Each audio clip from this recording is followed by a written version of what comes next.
Hello everyone, welcome to my channel Psycho Study. I am Nishu Rawal, and in this channel you will get the informative and comprehensive videos of psychology honor courses of IGNOU, and I hope that you would like the content. So before jumping to the video, don't forget to subscribe to my channel and hit the bell icon. Hello everyone, तो इस unit में हम BPCC 101 की unit 2 nature and scope of psychology cover करेंगे। Last हमने ये unit 1 cover कर ली है BPCC 101 की। पहले हम BPCC 101 की ब्लॉक 1 को कवर करेंगे, जिसमें 2 यूनिट है, यूनिट 1 यूनिट 2। फिर हम BPCC 102 की 2 के ब्लॉक 1 को कवर करेंगे। तो अभी स्टार्ट कर देते हैं nature and scope of psychology, जिसमें फर्स्ट है psychology its relation to other fields and science. Psychology और साइकोलॉजी का रिलेशन क्या है दूसरी फील्ड से और साइंस में। लास्ट यूनिट में हमने पढ़ा था कि साइकोलॉजी साइंस कैसे है, साइकोलॉजी में क्या क्या सिमिलैरिटीज़ है, कौन कौन से कॉमन कैरेक्टरिस्टिक है साइंस में और साइकोलॉजी में। और इसमें हम पढ़ेंगे रिलेशन क्या है दूसरी फील्ड्स का साइकोलॉजी के साथ, और आपस में भी क्या रिलेशन है। All sciences have practical application to deal with human problems and improve their quality of life. जितनी भी साइंस है उनकी वो प्रैक्टिकल एप्लीकेशन भी करते हैं, वो थ्योरीज भी बनाते हैं, एक्सपेरिमेंट भी करते हैं, ऑब्जर्वेशन भी करते हैं, और उन सब ऑब्जर्वेशंस का जो कंक्लूजन आता है, जो भी कंक्लूजन आता है, उसका क्या करते हैं, प्रैक्टिकल एप्लीकेशन भी होता है, ताकि ह्यूमन प्रॉब्लम सॉल्व हो सके। जैसे कोई भी एक नई मेडिसिन बनती है तो क्यों बनती है, ताकि कोई एक ह्यूमन प्रॉब्लम है वो सॉल्व हो सके और उनकी क्वालिटी ऑफ लाइफ इंप्रूव हो सके। ये सब फील्ड्स यही काम करते हैं, साइकोलॉजी भी यही काम करती है। Engineering and technology have developed from disciplines like physics, chemistry and mathematics and have made life easier and comfortable। जो इंजीनियरिंग और टेक्नोलॉजी फील्ड है, जो ये डिसिप्लिन है, ये कहाँ किस डिसिप्लिन से इन्फ्लुएंस हुए, किससे डेवलप्ड हुए हैं? फिजिक्स, केमिस्ट्री, मैथमेटिक्स, इन सब की जो डेवलपमेंट थी, इन सब से इंजीनियरिंग और टेक्नोलॉजी डेवलप्ड हुई है, इन सब डिसिप्लिन से। और इनकी डेवलपमेंट से क्या हुआ है, इंजीनियरिंग और टेक्नोलॉजी की ह्यूमन लाइफ ईजी हुई है, ह्यूमन लाइफ बहुत ज़्यादा कंफर्टेबल बनी है। जैसे कि टेक्नोलॉजी में नई नई ऐप्स हैं, नई नई और भी टेक्नोलॉजी है, जिससे कि ह्यूमन लाइफ और भी ज़्यादा ईजी हो रही है और कंफर्टेबल बन रही है। Psychologists have also developed a number of techniques to help people lead a happier life by promoting their psychological health।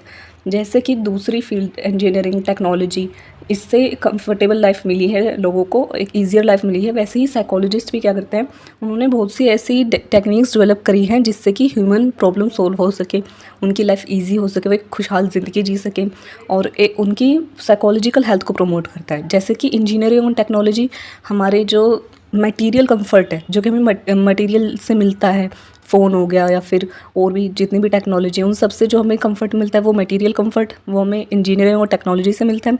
और साइकोलॉजी क्या करती है, हमारे जो साइकोलॉजिस्ट होते हैं वो हमारी साइकोलॉजिकल हेल्थ को इम्प्रूव करते हैं, जिससे कि हम एक अच्छी ज़िंदगी जी सकें। लेकिन दोनों काम क्या करें, दोनों हमारी जो ह्यूमन प्रॉब्लम्स हैं उनको सॉल्व करते हैं, हमारी लाइफ को कंफर्टेबल बनाते हैं। तो ये रिलेशन हो गया। अब यहाँ पर है ट्रांसैक्शनलिज्म। पहले ट्रांसैक्शनलिज्म क्या होता है, sometimes the world's problem such as climate change, pollution, कोविड-19 जो कि अभी रिसेंटली था, man made disaster etcetera are so wide spread and serious that no one or two sciences can solve such problems.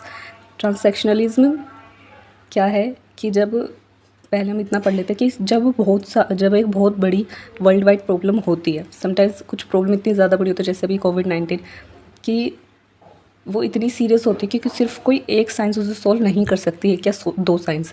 तो उसमें क्या करना पड़ता है, a group of scientist from different fields have to therefore come together and jointly handle such problems.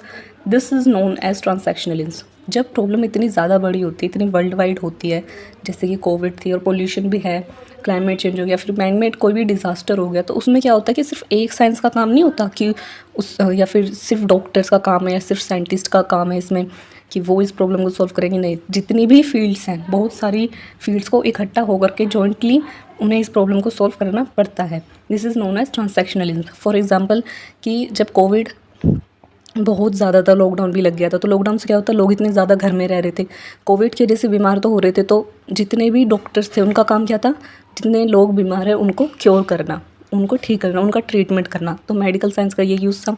जितने scientist थे उनका क्या काम था कि वो एंटीडोट बनाएं, इस वायरस पे रिसर्च करें, ये उनका काम था। साथ में जितने भी साइकेट्रिस्ट थे, इन सब का काम क्या था कि लोग इतने ज़्यादा घर में रह रहे थे, ज़्यादा डरे हुए, तो उनकी जो मेंटल हेल्थ है, उनकी जो साइकोलॉजिकल हेल्थ है, वो बहुत ज़्यादा डिसबैलेंस हो गई थी। तो उनको ठीक करना, तो क्या हुआ कि जितनी भी डिफरेंट डिफरेंट फील्ड्स थी वो सब इकट्ठा होकर के एक सिचुएशन को, एक वर्ल्ड वाइड प्रॉब्लम से, एक पैंडमिक से लड़ रही थी, उस प्रॉब्लम को सॉल्व कर रही थी। तो इसको क्या बोलते हैं? इसको बोलते हैं ट्रांसैक्शनलिज्म। जब बहुत सारी डिफरेंट साइंस, डिफरेंट फील्ड्स एक साथ आकर के किसी प्रॉब्लम से डील करते हैं, तो उसे बोलते हैं transactionalism. New fields of knowledge have emerged, और इस ट्रांसैक्शनलिज्म की वजह से बहुत सी नई फील्ड इमर्ज होती हैं, जैसे बायोफिज़िक्स, जियोफिज़िक्स, इस तरीके की जो और फील्ड्स हैं वो भी इस ट्रांसैक्शनलिज्म की वजह से इमर्ज होती हैं। Development in one science have influence the development in other science. एक साइंस में, एक फील्ड में जब डेवलपमेंट होती है तो उससे दूसरी साइंस भी डेवलप होती है। ये नहीं होता कि अगर एक साइंस में डेवलपमेंट हो रही है तो बस वो ही एक्सपेंड करेगी, वो ही डेवलप होगी, उससे दूसरी जो साइंस है वो भी इन्फ्लुएंस होती है। जैसे the very emergence of psychology as a science was possible because of developments in other sciences like genetics, physiology, neurology, medicine, physics, chemistry, other sciences. जो psychology as a science emerge हुई थी, वो कैसे emerge हुई थी? जब in different sciences में, इन दूसरी साइंसेज में डेवलपमेंट हुआ था, उससे psychology as a science emerge हुई थी। जैसे जेनेटिक्स में, फिजियोलॉजी में, जैसे हमने फर्स्ट चैप्टर में पढ़ा था, फर्स्ट यूनिट में पढ़ा था कि साइकोलॉजी की जो रूट्स हैं वो किस में लाई करती हैं? फिजियोलॉजी और फिलॉसफी के इंटरेक्शन से। जब ये दो फील्ड्स में डेवलपमेंट हुई थी, इन दो फील्ड्स को जो है एकजुट करा था, एक साथ करा था, उससे साइकोलॉजी का डेवलपमेंट हुआ था, उससे साइकोलॉजी इमर्ज हुई थी। और ये सब फील्ड्स हैं जिसमें डेवलपमेंट हुई थी जब जाकर के psychology as a science emerge हुई थी।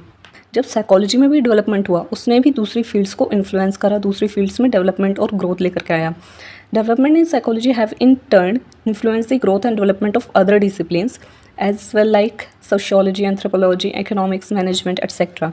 जब साइकोलॉजी में डेवलपमेंट हुआ तो उसने सोशियोलॉजी, एंथ्रोपोलॉजी, इकोनॉमिक्स, मैनेजमेंट, इन सब फील्ड्स में भी, और भी जो फील्ड्स हैं उनमें भी डेवलपमेंट लेकर के आया। These fields depend for their expansion on the findings of other disciplines.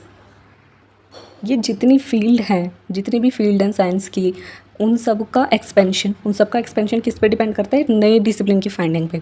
जैसे हमने फर्स्ट यूनिट में पढ़ा था कि फिलॉसफी का पार्ट है मेंटल की सब फील्ड है, फिलॉसफी की सब फील्ड है मेंटल फिलॉसफी, और उसके अंदर हम साइकोलॉजी को पढ़ते हैं। तो क्या हुआ? एक एक्सपेंशन हो रहा है, उससे क्या हुआ कि एक नई फील्ड भी निकल कर आ रही है, एक नया डिसिप्लिन भी निकल कर आ रहा है। मेंटल फिलॉसफी हो गया, साइकोलॉजी हो गया। तो जब फिलॉसफी का डेवलपमेंट हुआ, जिससे हमें मेंटल फिलॉसफी मिली, फिर उसमें हमें साइकोलॉजी मिली, और फिर आगे चल करके क्या हुआ? साइकोलॉजी को एक यूनिक फील्ड डेवलप कर दिया गया। तो जब फिलॉसफी का एक्सपेंशन हुआ, वो किस पे फिलॉसफी का एक्सपेंशन हुआ कैसे? अभी हम क्या पढ़ते हैं कि फिलॉसफी का पार्ट थी साइकोलॉजी, तो फिलॉसफी का एक्सपेंशन कैसे हुआ? उसके लिए उसे क्या करना पड़ा? नई फील्ड्स की, नए सब फील्ड की, नए डिसिप्लिन की उसे फाइंडिंग करनी पड़ी, जब जाकर के उसका एक्सपेंशन हुआ। For instance, if we can examine the relationship of psychology with other certain sciences, अगर हम साइकोलॉजी का रिलेशनशिप ढूंढ सकते हैं किसी सर्टेन साइंस से। अब साइकोलॉजी क्या है? बिहेवियरल साइंस है। For this purpose we may group the other sciences in the following categories. इस पर्पज़ के लिए जब हम साइकोलॉजी का रिलेशन दूसरी सर्टेन साइंसेज से, कुछ पर्टिकुलर साइंस से अगर हम रिलेशन उसका निकाल रहे हैं, तो उसके लिए हमने क्या करा होगा? बायोलॉजिकल साइंस में साइंस को कैटेगराइज करा होगा, फिजिकल साइंस में, मेडिकल साइंस में, सोशल साइंस में। अब जो साइकोलॉजी है उसका रिलेशन इन सबसे कैसे करा कि साइकोलॉजी में हम बिहेवियर को पढ़ते हैं। अब बिहेवियर हमारी बायोलॉजी से भी इन्फ्लुएंस होता है, हमारी फिजिकल क्या हेल्थ है उससे भी, अगर हमें कोई चोट लग जाती है तो उससे भी हमारा जो बिहेवियर है वो चेंज हो जाता है। उससे भी हमारी मेडिकल साइंस, हमारे और सोशल, ह्यूमन क्या है? साइकोलॉजी में हम ह्यूमन के बारे में पढ़ते हैं, तो ह्यूमन का एक सोशल एनिमल है, तो सोशल साइंस भी इसमें काफ़ी इससे भी हम इसे रिलेट कर सकते हैं। इन सब कैटेगरीज में साइंस को डिवाइड कर दिया गया था, जिससे कि हम साइकोलॉजी के साथ इनका रिलेशनशिप मैच कर सकें, रिलेशनशिप चेक कर सकें। ये बात किसने कही थी? परमेश्वरन एंड बीना 2002 में। अब है next point, nature and scope of psychology. हमें पढ़ना है नेचर और स्कोप क्या है साइकोलॉजी का। Psychology is a science which studies human behaviour, जो कि हमें पता है कि साइकोलॉजी ह्यूमन बिहेवियर को स्टडी करते हैं, with reference to context as well as other individuals. दूसरे इंडिविजुअल्स के रेफरेंस में और कॉन्टेक्स्ट के रेफरेंस में। With the help of observation and learning, observation और लर्निंग की हेल्प से the discipline tries to find out the cause of particular behavior shown by an individual in a specific situation। एक particular situation में कोई भी individual, कोई भी person, कोई एक सर्टेन बिहेवियर, एक पर्टिकुलर बिहेवियर क्यों शोन करता है। जैसे कि कोई गुस्से में है तो सिचुएशन क्या है, बहुत गुस्से वाली है, तो वो गुस्से में इस तरीके का बिहेवियर, कोई पर्टिकुलर बिहेवियर क्यों शोन कर रहा है, इन सब के बारे में, इस पूरी सिचुएशन के बारे में, जो पर्टिकुलर कोज है बिहेवियर का, कि बिहेवियर उसने शोन क्यों करा, इस सब के बारे में साइकोलॉजिस्ट इस डिसिप्लिन में पढ़ते हैं, ऑब्जर्वेशन करते हैं, लर्निंग करते हैं, इन सब की हेल्प से वो बिहेवियर के पर्टिकुलर कोज को फाइंड करते हैं। All science have two branches, सभी साइंस को दो ब्रांचेस में डिवाइड कर दिया जाता है, पहली बेसिक ब्रांच और एकेडमिक ब्रांच, दूसरी है अप्लाइड ब्रांच। पहले बेसिक ब्रांच क्या होती है, बेसिक और एकेडमिक ब्रांच क्या होती है। This basic branch is the result of an academic curiosity और अ क्वेश्चन। ये जो ब्रांच है ये किस चीज़ का रिजल्ट है, कोई भी एक क्वेश्चन का, कोई भी एक क्यूरियोसिटी अगर किसी को होती है, उससे इस बेसिक ब्रांच को बनाया जाता है। Newton asked why does the Apple falls on the ground. For example, Newton ने जब क्वेश्चन करा था कि जो एप्पल है वो ग्राउंड पर ही क्यों गिरते, वो हवा में क्यों नहीं रहते, तो इसने क्या करा था, which gave rise to the theory of gravity. इससे हमें ग्रेविटी की थ्योरी मिली थी। तो इसमें क्या था, एक क्वेश्चन उसके दिमाग में आया था, उस क्वेश्चन से हमें जो है एक नई थ्योरी पढ़ने को मिली, जो थी ग्रेविटी। तो बेसिक ब्रांच में क्या होता है कि कोई भी क्वेश्चन होता है, कोई भी क्यूरियोसिटी होती है जिसके बारे में हम लोग स्टडी करते हैं। अप्लाइड ब्रांच क्या है, it deals with solving problem by applying inputs from the basic and academic branch. जो अप्लाइड ब्रांच होती है उसमें क्या करते हैं, हम प्रॉब्लम सॉल्व करते हैं, ह्यूमन प्रॉब्लम्स को सॉल्व करने की कोशिश करते हैं अप्लाइड ब्रांच में। बेसिक ब्रांच में हमने क्या पढ़ा था कि बेसिक ब्रांच में कोई एक क्वेश्चन होता है, उसके वजह से बेसिक ब्रांच में कोई भी एक थ्योरी बनती है, जैसे न्यूटन की थ्योरी ग्रेविटी, वो हमने पढ़ी। फिर क्या हुआ आगे चल के अप्लाइड ब्रांच में उसका कैसे यूज़ हुआ कि कोई भी ऐसी प्रॉब्लम थी जो कि ग्रेविटी से रिलेटेड थी, जैसे हमें रॉकेट भेजना है स्पेस में, तो उसमें हमें क्या करना है, हमें ग्रेविटी को काउंटर करना है। ग्रेविटी हमें पता होना चाहिए कि ग्रेविटी कितनी है, फिर हम कैसे उससे डील कर सकते हैं कि रॉकेट जो है सीधे स्पेस में जाए। ये एक प्रॉब्लम थी कि रॉकेट स्पेस में नहीं जा रहा। फिर क्या हुआ कि हमने जब ग्रेविटी की थ्योरी बना दी थी बेसिक ब्रांच में, क्वेश्चन की वजह से ग्रेविटी की थ्योरी बन गई, फिर उसको अप्लाइड ब्रांच में क्या है, उसको अप्लाई करने की कोशिश की गई। तो क्या होता है कि बेसिक ब्रांच में थ्योरी बनाई जाती हैं, किसी भी क्वेश्चन से उसको सर्च कराया जाता है, रिसर्चेज होती हैं, उसमें क्वेश्चन रेज होते हैं, फिर उससे कोई थ्योरी बनती है। और अप्लाइड ब्रांच में जो बेसिक ब्रांच में जितने भी इनपुट्स होते हैं उसको अप्लाई करा जाता है किसी भी एक प्रॉब्लम को सॉल्व करने के लिए। तो ये हो गया बेसिक ब्रांच और applied branch. This distinction is not rigid and beyond a point both the branch converge. अब ये ऐसा बिल्कुल भी नहीं है कि सिर्फ बेसिक ब्रांच में सिर्फ थ्योरी बनाई जाएंगी और अप्लाइड ब्रांच में जो है सिर्फ एप्लीकेशन होगा प्रॉब्लम को सॉल्व करने के लिए। और अगर कोई भी प्रॉब्लम सॉल्व करते हुए अगर हमें कोई एक नया क्वेश्चन रेज हुआ और अगर हमने उसका सॉल्यूशन भी ढूंढ लिया, तो हम ऐसा भी नहीं कर सकते कि हम उसे अब बेसिक ब्रांच में नहीं डालेंगे कि नहीं ये तो अप्लाइड ब्रांच में हुआ था तो हम इसे बेसिक ब्रांच में नहीं कर सकते, ये दूसरे का है, ऐसा कुछ नहीं है। अगर बेसिक ब्रांच में भी कोई भी ऐसी प्रॉब्लम सॉल्व करने वाली कोई भी ऐसी रिसर्च हो जाती है, कोई भी ऐसी थ्योरी बन जाती है, कोई भी एक्सपेरिमेंट ऐसा हो जाता है कि जिससे कि जो कि किसी प्रॉब्लम को सॉल्व कर सके, तो हम उसको अप्लाइड ब्रांच में तो हम उसे अप्लाइड ब्रांच में ले लेते हैं।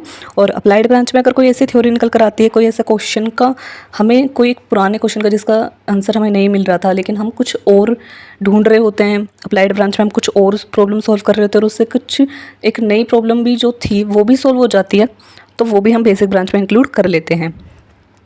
Example, many theories of basic branch are applied और have potential to solve problems. जैसे कि मैंने बोला बेसिक ब्रांच में बहुत से ऐसी थ्योरीज होती हैं जिन्हें हम अप्लाई कर सकते हैं प्रॉब्लम सॉल्व करने के लिए, जिनमें इतनी पोटेंशियल होता है कि वो प्रॉब्लम सॉल्व कर सकें।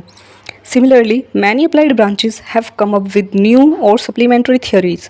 बहुत से अप्लाइड ब्रांचेस भी बहुत सारी नई थ्योरीज को लेकर के, और अगर कोई एग्जिस्टिंग थ्योरी है, कोई थ्योरी पहले से बनी हुई है, उसमें कुछ ऐड ऑन करना है, तो वो भी अप्लाइड ब्रांच से हम बेसिक ब्रांच में इंक्लूड कर देते हैं।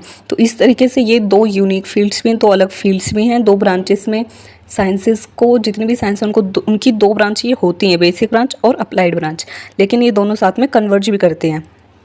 Psychology broadly classified into general psychology and differential psychology. अभी हमने पढ़ा कि साइंसेस को, जितनी भी साइंस हैं उनको दो ब्रांचेस में डिवाइड करा गया है, बेसिक ब्रांच और अप्लाइड ब्रांच। वैसे साइकोलॉजी को दो ब्रांचेस में क्लासीफाई करा गया है, general psychology and differential psychology. Investigation of generalities and similarities in behaviour. General psychology, देखो नाम से पता चल रहा है जनरल, जो कि बहुत कॉमन है। Investigation of generalities and similarities in behaviour में जितनी भी सिमिलैरिटीज़ होती हैं, जितनी भी सिमिलैरिटीज़ हम सबके बिहेवियर में होती हैं, उन सबको इन्वेस्टिगेट करते हैं हम जनरल साइकोलॉजी में। और डिफरेंशियल साइकोलॉजी, इसमें नाम से पता चल रहा है different, observation, measurements and explanation of individual differences, इसमें हम इंडिविजुअल डिफरेंसेस के बारे में स्टडी करते हैं, उसको मेज़र करते हैं, उसको ऑब्जर्व करते हैं कि इंडिविजुअल डिफरेंसेस क्यों होते हैं। तो जनरल साइकोलॉजी में similarities of behaviour, similarities in behaviour, और डिफरेंशियल साइकोलॉजी में इंडिविजुअल डिफरेंसेस, कि हर पर्सन डिफरेंट क्यों है। Gradually these two broad divisions developed into further branches और डिविजन्स, धीरे धीरे ये जो दो डिविजन्स थे ये आगे चल के और भी ब्रांचेस में बट गए। अब है अर्ली डिविजन्स ऑफ साइकोलॉजी, कि पहले साइकोलॉजी को कैसे डिवाइड करा गया था, कितने डिवीजन थे उसके। तो दो ब्रांचेस में डिवाइड थे, एक्सपेरिमेंटल साइकोलॉजी और non experimental psychology. Experimental psychology it started with the research studies in the field of physiological learning and perception processes. अब एक्सपेरिमेंटल साइकोलॉजी में हम लोग क्या करते हैं कि हम इसमें रिसर्च करते हैं फिजियोलॉजिकल लर्निंग और परसेप्शन प्रोसेस, जो ये एक्सपेक्ट हैं हमारे बिहेवियर के, इनके ऊपर हम रिसर्च करते हैं एक्सपेरिमेंटल साइकोलॉजी में। Experimental psychologist primarily engaged in basic research and study fundamental processes such as learning, memory, thinking, emotions, etc. by using experimental method. अब एक्सपेरिमेंटल साइकोलॉजिस्ट क्या करते हैं, बेसिक रिसर्च करते हैं, फंडामेंटल प्रोसेसेस जो भी हमारी होती हैं उनके बारे में वो स्टडी करते हैं, उनके कॉज में कि लर्निंग कैसे होती है, मेमोरी क्या है, थिंकिंग, इमोशंस, इन सब के बारे में, ये जो बेसिक हमारी प्रोसेसेस हैं इन सब के बारे में वो स्टडी करते हैं। एक्सपेरिमेंटल साइकोलॉजिस्ट स्टडी करते हैं बाय यूजिंग एक्सपेरिमेंटल मेथड, जितने भी एक्सपेरिमेंटल मेथड है उन सबको यूज़ करते हैं। They investigate how behaviour is modified. अब मैंने बताया था फर्स्ट यूनिट में कि बिहेवियर जो है बिहेवियर हमारा चेंज हो सकता है क्योंकि डिफरेंट फैक्टर्स से इन्फ्लुएंस करता है, और अगर हम उन फैक्टर्स को मॉडिफाई करते हैं हमारा बिहेवियर भी चेंज होता है, वो भी मॉडिफाई करता है। और इसमें है and how people retain this modification, और जो पीपल हैं, जो लोग हैं, वो इस मॉडिफिकेशन को कैसे बनाए रखते हैं। How human sensory system work, कैसे जो ह्यूमन सेंसरी सिस्टम है वो कैसे वर्क करता है हमें एक्सपीरियंस करने के लिए, और हमारे आसपास जो भी हो रहा है हम उसे कैसे पता लगाते हैं, कैसे हमारा सेंसरी सिस्टम कि हम क्या देख रहे हैं, हम क्या देख रहे हैं, क्या टच हो रहा है, क्या फील हो रहा है, ये सब हमारा सेंसरी सिस्टम कैसे करता है। And the factors that give a direction to our behaviour, और उन फैक्टर्स को भी स्टडी करते हैं कि जिससे हमारे बिहेवियर को एक डायरेक्शन मिलता है, हमारा बिहेवियर जिससे बनता है, उन सब एस्पेक्ट्स को, उन सब बेसिक फंडामेंटल जितनी भी फंडामेंटल प्रोसेसेस हैं उन सब के बारे में एक्सपेरिमेंटल साइकोलॉजिस्ट स्टडी करते हैं, इन्वेस्टिगेट करते हैं। ये तो हो गया एक्सपेरिमेंटल साइकोलॉजी। और एक्सपेरिमेंटल साइकोलॉजिस्ट क्या करते हैं, अब हम पढ़ेंगे नॉन एक्सपेरिमेंटल साइकोलॉजी। अब है second non experimental branch, included personality, social and development process. Non experimental branch में इंक्लूड की जाती हैं personality, social and development process. हम नॉन एक्सपेरिमेंटल ब्रांच में हम लोग पर्सनैलिटी की स्टडी करते हैं, सोशल की स्टडी करते हैं, हमारी डेवलपमेंटल प्रोसेस जो हैं इन सब के बारे में स्टडी करते हैं, इन सब ब्रांचेस के बारे में स्टडी करते हैं। These academic branches are having further sub branches, और इन ब्रांचेस की पर्सनैलिटी की, सोशल की, डेवलपमेंटल प्रोसेस की, इन सब की सब ब्रांचेस भी हैं। जैसे कि डेवलपमेंटल साइकोलॉजी के बारे में पढ़ते हैं तो उसमें सब ब्रांच क्या है, हम चाइल्ड साइकोलॉजी के बारे में पढ़ते हैं, हम उसमें एडोलेसेंट साइकोलॉजी के बारे में पढ़ते हैं, हम उसमें जेरोंटोलॉजी के बारे में पढ़ते हैं, इन सब के बारे में हम डेवलपमेंट साइकोलॉजी में पढ़ते हैं। और डेवलपमेंट साइकोलॉजी को नॉन एक्सपेरिमेंटल साइकोलॉजी में पढ़ते हैं, नॉन एक्सपेरिमेंटल ब्रांच में पढ़ते हैं। फिर है social psychology, has an applied social psychology.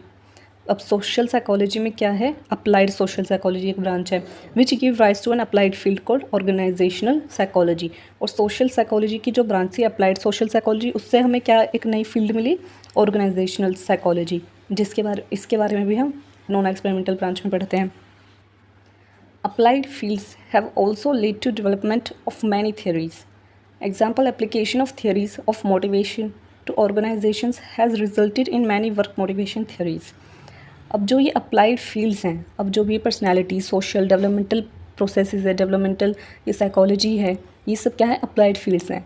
ये सब का यूज़ किया जाता है, इनमें जितनी भी इन्वेस्टिगेशन होती है, जितने भी एक्सपेरिमेंट्स होते हैं, इनका यूज़ कहाँ किया जाता है? ह्यूमन प्रॉब्लम को सॉल्व करने के लिए, नॉन एक्सपेरिमेंटल ब्रांच में। और जो एक्सपेरिमेंटल ब्रांच थी उसमें क्या था, हम थ्योरीज पढ़ते थे कि कैसे सेंसेशन होते हैं, कैसे परसेप्शन होते हैं, लर्निंग क्या है, इन सब के बारे में हम पढ़ते थे। ये डायरेक्टली ह्यूमन प्रॉब्लम को सॉल्व नहीं करती थी, इन सब के बारे में हम स्टडी करते थे। फिर जो नॉन एक्सपेरिमेंटल ब्रांच है, इसमें ये पर्सनैलिटी, सोशल डेवलपमेंटल साइकोलॉजी आती थी, और ये क्या करती थी, ये ह्यूमन प्रॉब्लम को डायरेक्टली सॉल्व करती थी। इनमें जितनी भी थ्योरीज हैं, जैसे कि applied fields have also led to development of many theories. Applied fields में बहुत सी थ्योरीज भी डेवलप की गई थी। Example, application of theories of motivation to organisation has resulted in many work motivation theories. जब मोटिवेशन थ्योरीज को ऑर्गेनाइजेशंस में अप्लाई करा गया, तो इससे हमें क्या पता चला, ऑर्गेनाइजेशन में जब हमने इस थ्योरी को अप्लाई करा, क्या डेवलपमेंट हुई कि हमें वर्क मोटिवेशन की थ्योरी भी मिली। तो इस तरीके से अप्लाइड फील्ड में काफ़ी डेवलपमेंट भी हुई है थ्योरीज की। तो ये तो हो गई experimental branch and non experimental branch. जब मोटिवेशन थ्योरीज को हमने ऑर्गेनाइजेशंस में भी अप्लाई करा, तो हमें क्या पता चला, क्या रिजल्ट निकला उसका, कि हमें वर्क मोटिवेशन थ्योरी भी मिली, एक वर्क मोटिवेशन थ्योरी भी डेवलप होकर के आई। तो इसी के साथ ये वीडियो यहीं पे ख़त्म हो रहा है, और नेक्स्ट वीडियो में, नेक्स्ट पार्ट में हम लोग सब फील्ड्स ऑफ साइकोलॉजी पढ़ेंगे, जो कि टोटल 23 सब फील्ड्स हैं साइकोलॉजी की। वीडियो अगर आपको अच्छी लगी तो वीडियो को लाइक करें, शेयर करें, और कमेंट में ज़रूर बताएं कि आपको वीडियो कैसी लगी। अगर कोई भी क्वेरी है तो वो भी आप ज़रूर बताएं, और चैनल को सब्सक्राइब करना बिल्कुल ना भूलें।